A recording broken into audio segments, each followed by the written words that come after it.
You're with The Capitalist Sage, a twice-a-month podcast that seeks out entrepreneurs and experts that speak to the real-world life of doing business for their sage advice. Now, with your hosts, Karl Barham and Rico Figliolini. Welcome to the Capitalist Sage podcast. We're here to bring you advice and tips from seasoned pros and experts to help you improve your business. I'm Karl Barham with Transworld Business Advisors, and my co-host is Rico Figliolini with Mighty Rockets Digital Marketing and the publisher of the Peachtree Corners magazine. Rico, how about introducing our sponsors? Sure. We have quite a few sponsors at this point, so I want to be able to share that. First of all, this place that we're doing this podcast. I did one earlier today, and that was at a different an incubator. But here at Atlanta Tech Park, where we do our Capitalist Sage, they're a curated tech accelerator group that has a huge event space, multiple workshops and things going on during the week, introduction to financiers, to venture capitalists and other people, membership, networking, all sorts of things, headed by Robin Chanin, who used to be a chief enterprise innovation officer at Samsung and several other companies, including a CIO at BlackBerry. Mm-hmm. So, great place to be at. If you have a company that you want to go to, that you want to grow, this is the place. Our other two sponsors are Explore Gwinnett. We are a diverse county, probably the most diverse in the state. They are the Tourism Bureau of Gwinnett County. So, introduce people to unique foods and all that. Visit them on exploregwinnett.org. And you can find our top 10 list I do with them on livinginpeachtreecorners.com. Last, Cinebistro, luxury movie dining. It's really a 4-star restaurant that happens to show movies. They have a scratch kitchen. They have a fine wine list and cocktails and such. So check them out there at cmxcinemas.com. That's what we have. Thank you very much. Well, today on the Capital Sage podcast, our guest is Robin Chanin, co-founder and executive director of Global Growers. She's helping farmers build sustainable farming practices here in the U.S. where they could make a living farming and helping provide fresh vegetables in a sustainable way for local markets. Robin, how are you doing today? Doing well. Thanks, Karl. Good. Why don't you tell us a little bit about how you got into this work? Sure. So I have a background in working and doing some international development, working in the refugee community through different education programs, but I actually left that work behind and took a little bit of a different turn with my career and got involved with organic farming, organic fruit and vegetable production for local distribution particularly. And through a series of events, I had an unexpected opportunity to put those two things together. And with my good friend and colleague, Susan Pavlin, we launched Global Growers Network in 2010. Oh, fabulous. Well, Global Growers is a nonprofit, as many people know, but we like to talk about some of the aspect of it that is traditional when people think about a small business. Mm-hmm. So let me start off. Is nonprofit a business? A nonprofit should be a business. So something that I like to share with people about nonprofits is that a nonprofit is a tax designation. It's not a business model. And nonprofit is really a misnomer because you must make a profit. Like any other business, if you do not bring in more money than you spend, you are not able to do your work anymore and you will go out of business. So the real difference with the nonprofit designation or a 501c of some type or a 501c3 organization, pretty traditional service model of a nonprofit, it's a tax designation. So the only difference, we do all the same things. We have payroll, we have operating costs, we've got our own overhead. All of those things would be the same as any comparably sized business. But at the end of the year, we file a different tax form, and we fall under a particular tax code where certain types of revenue are not taxed. But that if any business revenue is, we do pay tax on. How do you designate that? How does that work? Business revenue versus nonprofit?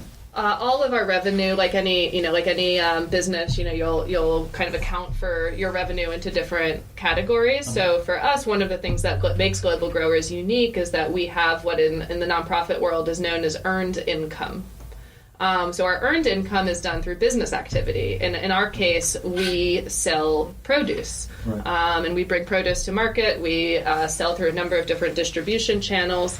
And that's a service that we provide to farmers. But we do make money in doing that. And we're able to reinvest that money back into our organization. So one difference is that we will pay sales tax on all of that produce that we sell. So we are contributing taxes from that in that sense. But when we get revenue as a donation, as a charitable contribution, that is, we do not pay income tax on that in the same way a business would for their revenue. And then the other difference is that as a corporate and governance structure, a nonprofit doesn't have an owner. So the idea of nonprofit is that, as in my case, as the co-founder and executive director, I get paid a salary by Global Growers, but I have no equity stake in it. There's not a single individual who is able to personally profit from the organization. But it's interesting in Global Grow's case and many others, even though the founder or there's no owner to profit, the community that you serve is one of the stakeholders that get most of the profit. When you went down the path to create this business, what made you choose to build a business that serves a community in a particular way, using kind of business principles and so on to drive that activity? So I think, like any strong business model, we sought to have really diversified revenue streams, and not put all of our eggs in one basket, so to speak. And so we did not want our only revenue stream to be charitable contributions, because those contributions, you have very little control over those activities. Depending on how the economy is and if people are feeling charitable or not, and if they have the ability to give, depends on what's happening with different foundations. There's lots of things if you're relying solely on different philanthropic supports, you have very little control over that decision-making process. Whereas if you have a valuable service that you can bring to market, or a valuable product that you can bring to market in different ways, then you've got some more agency, and you also have multiple different revenue streams coming in. So when we started Global Growers, we knew that we wanted to be as diversified as possible with our revenue, with the logic that, if anything comes up short in a particular area, we could lean into another revenue stream. What are some of the ways that Global Growers receive revenue in? What are some of those different methods? We have 3 large buckets of revenue. One is grants, and so grants typically come from private foundations, from governments, different grant-making authorities. They tend to come from different institutions or people who have a charitable foundation that they've set up. That's one bucket. A second bucket is what I described before, our earned income stream, and that for us is primarily our sales program. We call that our enterprise model, and so I'll describe Global Growers sometimes as a nonprofit social enterprise. And our third bucket is contributions, and that's typically things coming from individuals. It includes if we have a fundraising campaign and ask 100 people to chip in $10, and it also comes. We have as a food and agriculture organization, we put on a handful of food events each year that people are able to purchase tickets to, and that is a portion of that ticket sale is a charitable contribution. So if you think about the social enterprise of this, you're impacting the communities in ways. What are the ways in which Global Growers is unique in helping the community that it serves? Sure. So Global Growers supports people who grow healthy food for our community, and we're especially known for our work with farmers who came to this country as legal refugees. And we create pathways for talented farmers to contribute their agricultural skills to our local food system and our local economy. And Global Growers is the only organization in Georgia whose primary focus is on connecting talent of the refugee and immigrant community and people who have brought their farming skills here from other countries, who connects that to opportunities to grow food, to sell food, and to share their culture and food with the Atlanta community. Give me an example of some of the farmers that you work with, and what part of Metro Atlanta do you operate?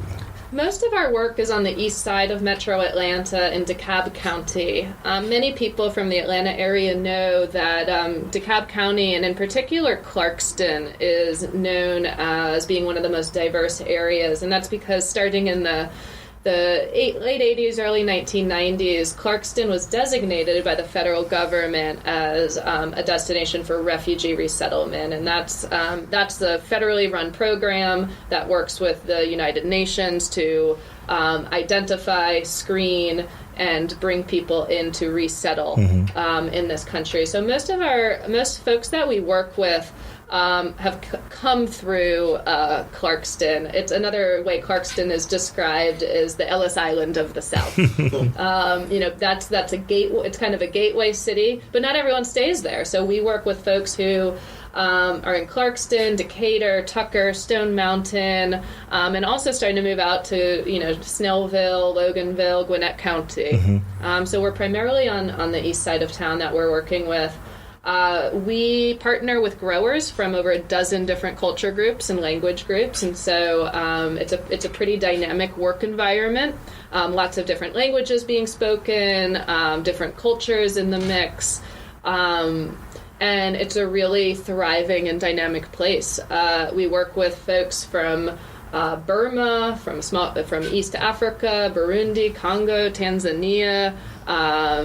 We work with folks from Iran, from Iraq, from Bhutan, all over. So one of the things that must be interesting, most people when they come to the U.S., whether it's from Italy or Germany or so on, they bring over their culture through food. But if you move to the U.S., you may not be able to get the same foods, vegetables that you got in your home country.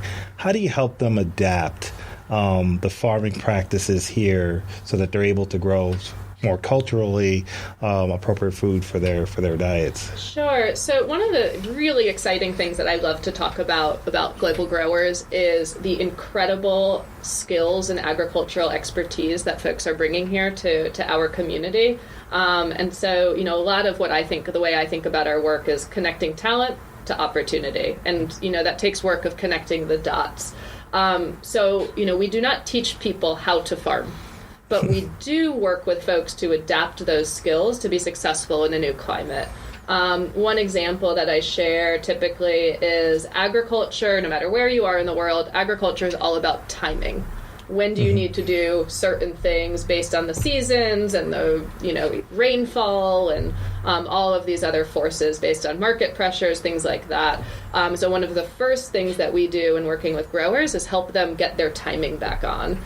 When do you do what in this country? And usually that starts with a conversation of, hey, what does farming look like in your home country? When are you doing certain things? And anyone who's a farmer can talk you through in minute detail what happens throughout the course of the seasons and the year. And so we'll begin to, we'll ask people to share that, and then we'll share with them, what the timing looks like here. And people will, usually, you get something kind of on paper, and it usually takes a few seasons until that becomes more ingrained and starts to feel more natural. A second thing that we'll do is we'll talk about, what types of crops did you produce in your home country?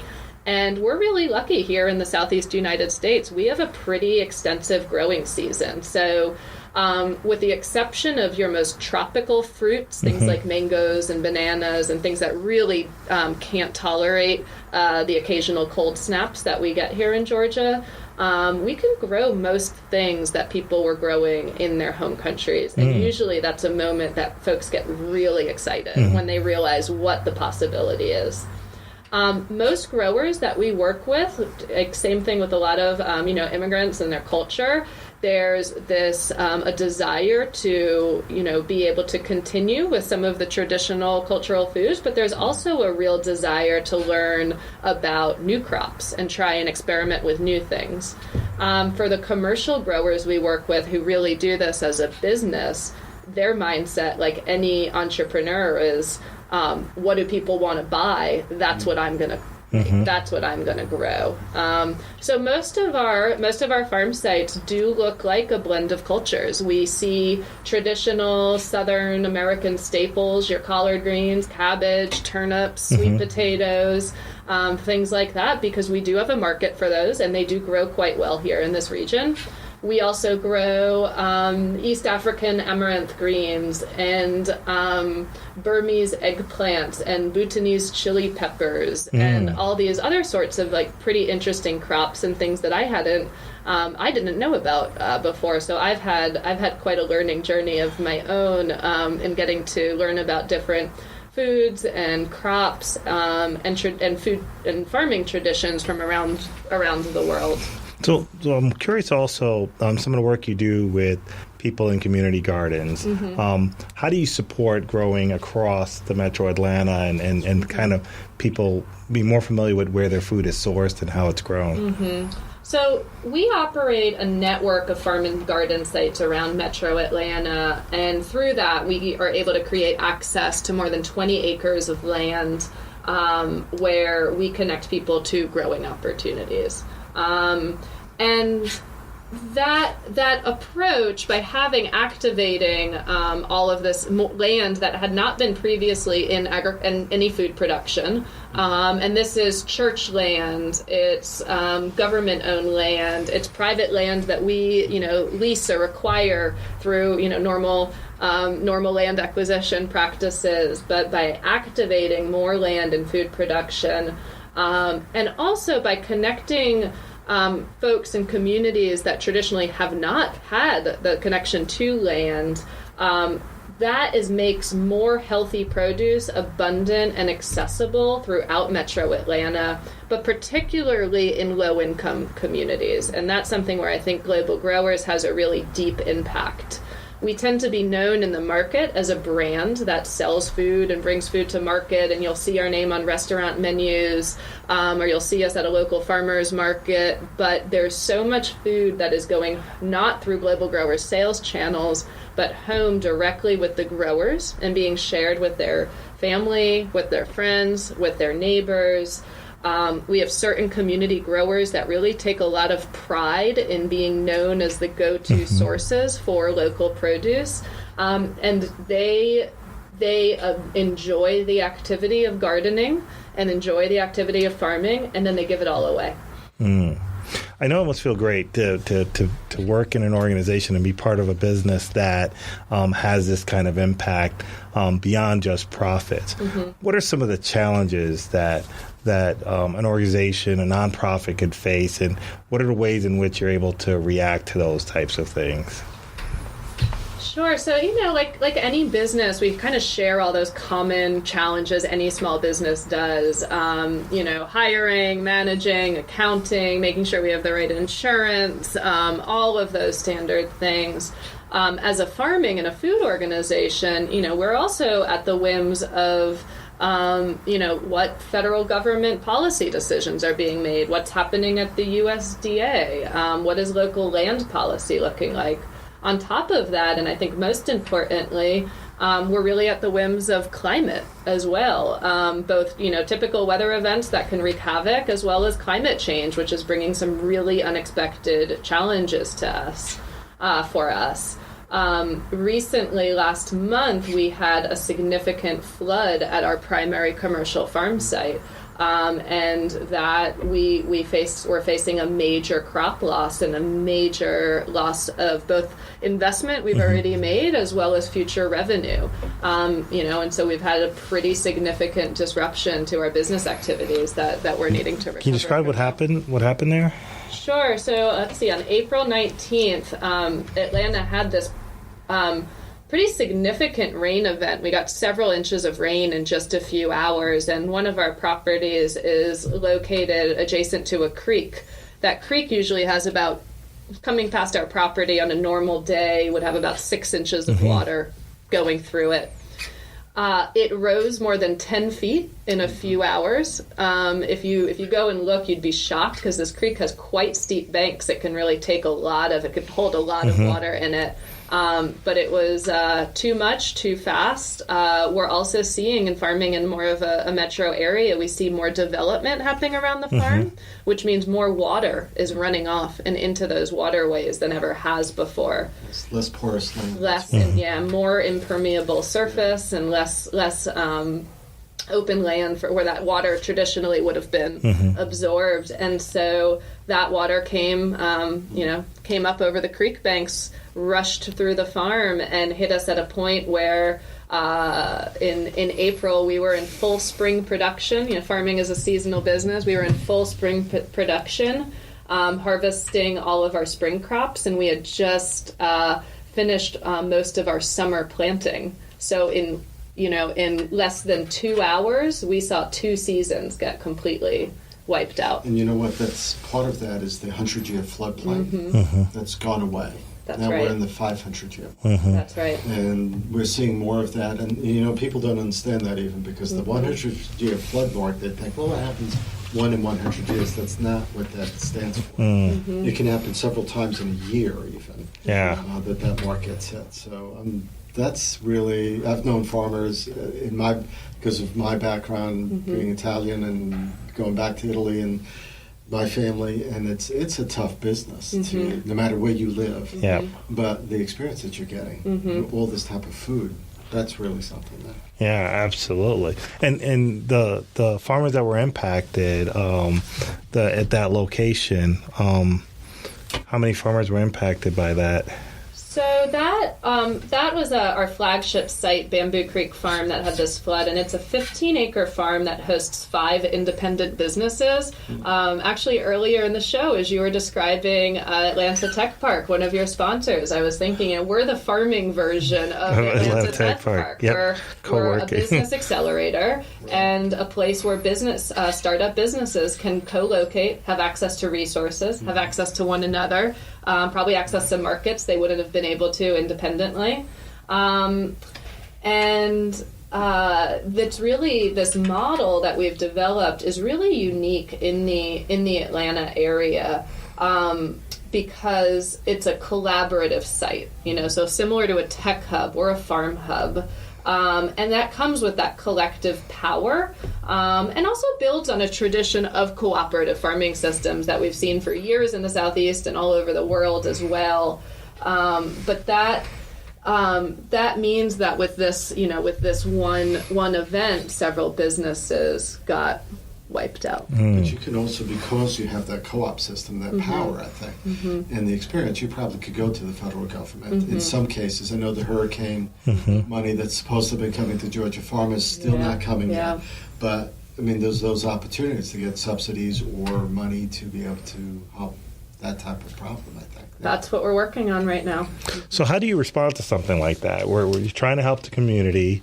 This is a business problem, whether it's retail business that goes through a tornado that's been hitting the Midwest, or you've got to react to that. What are some of the things that you can do and others can do to help? Our first reaction, most immediate reaction, has to be human-centered. So this was something that had a significant impact on 5 farmers who quickly lost their livelihoods. So the first thing that, and this is also a group of farmers who were already coming here as legal refugees, were in the midst of rebuilding their lives here in the United States already. So we immediately began to connect them with partners and friends to be sure that their basic needs are getting met, that they're able to pay their bills, pay their rent, pay their mortgages, whatever it can be. And so these farmers, their families, and the Global Growers team and the scores of people who are a part of our network have been learning from each other, helping one another, and want to see each other prosper and thrive. We rallied to try and provide some immediate financial support to the farmers. We continue to work closely. Their goal is to be back and earning income independently as soon as possible. And so we're evaluating our next steps, but we know we will rebuild. We know that we already, before the flood, we were working on a strategy to be able to expand this model that we developed at Bamboo Creek Farm of this collaborative farm site So it's time for us to accelerate that. We were in the midst of looking for a larger property where the existing businesses would be able to grow, and where we could bring new businesses in to help launch and accelerate the development of other food and farm businesses. And so that need is now more important than ever as we recover. Wow. What advice would you give someone that's looking to start something like this, a nonprofit business, small business? And some of the things that you learned along the way would be one or two things that you advise people to consider that helped you along the way. Well, do your research before you start. We spent several years working to see what was already happening in this space, who's doing what, what's not getting done, or what's not getting done well. So don't think that you're the only one who's had a business idea. Ideas are not really worth a whole lot, but if you can find your niche, and we found a very specific niche. We are the only organization in Georgia whose primary focus is on connecting the talent of international farmers who have come here as legal refugees and immigrants to opportunities in sustainable agriculture. That's very specific. That means that we don't really have competition in that space. We are known as the go-to organization who's doing this work, and that allows us to maneuver and focus, and also attract some attention, attract some resources, because any business is going to need to have their own unique value proposition, and that's what you're going to be told and coached, and ours is pretty unique, and we think valuable. Wow, fabulous. Well, I want to thank you very much for sharing your experience with Global Growers and passing on some advice to folks. If folks want to learn more about Global Growers, how can they find Global Growers and reach out to you and the Global Growers team? The easiest way to find us is on our website, globalgrowers.org. You can also find us on the usual social media channels, Facebook, Instagram, and such. Encourage you to follow us on social media, stay updated with us. We're going to be announcing some pretty exciting rebuilding plans in the near future. We're going to be in the coming year, we'll have an additional property that we'll be bringing online so that we can offer more new Americans an opportunity to bring their talents and heritage to our local community. So stay tuned for more. You'll be able to come out and visit us, and more importantly, you'll be able to purchase fresh, healthy, locally grown food from our partner farmers. Oh, fabulous. Well, thank you very much. We want to thank Robin for being a great guest here, and also Atlanta Tech Park for hosting the Capitalist Sage podcast. I'm Karl Barham with Transworld Business Advisor of Atlanta Peachtree. We like working with small businesses and business owners, and I find your organization interesting because it could be a farmer, it could be someone opening a retail shop, but connecting business owners with the resources to be successful, whether they're trying to acquire a business or sell a business, is what we do, and we can be reached at www.twworld.com/Atlanta Peachtree if you just want to chat about opportunities with your business. And also Rico, tell us a little bit about what you got going on. Sure. I'm Rico Figliolini. Karl, thanks for all this, the heavy lifting for Capitalist Sage, and it's good doing the show, and I love hearing about Global Growers. I have my company is Mighty Rockets, and I do social media marketing along with videography and creative services for a few different companies here in the United States and one in Canada. Plus, I'm publisher of Peachtree Corners magazine. So that's a 6-time-a-year publication now. And I also host several other podcasts, including one called Prime Lunchtime with Brian Johnson, the city manager here in Peachtree Corners. So a variety of things I do, jack of all trades almost, master of none. But if you want to learn more about what I do, mightyrockets.com is the website, or livinginpeachtreecorners.com, and that's the site for the magazine and some of the podcasts. And also, we'd like to thank our sponsors. Yes, of course. Explore Gwinnett. Love them. Great top 10 list. CMX Cinebistro. go to them. I think they're showing Endgame still. Yeah. But enjoy dinner and some cocktails. It's a great place. In Town Center, which is new, which is filling up quite a bit with new stores opening, new restaurants. It's a good place to be. Well, thank you, everyone, for joining us on the Capitalist Sage podcast. We're going to continue to bring you different types of small business leaders and owners and different ways to help you improve your business. So stay tuned for more episodes. Thanks, everybody, for joining. Thanks, Carl. Great. Thank you. This has been the Capitalist Sage with Karl Barham and Rico Figliolini, the twice-a-month podcast with entrepreneurs and business experts. We hope you enjoyed this episode. Want more? Visit our website at capitalistsagepodcast.com.